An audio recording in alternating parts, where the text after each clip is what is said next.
How to sell dogs on Tonkeeper.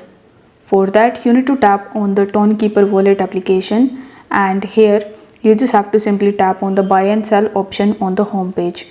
After tapping on it, you need to select the sell option, and here as you can see that we have the selling option of Ton USDT and not, but unfortunately you won't be able to see the direct selling option for dogs.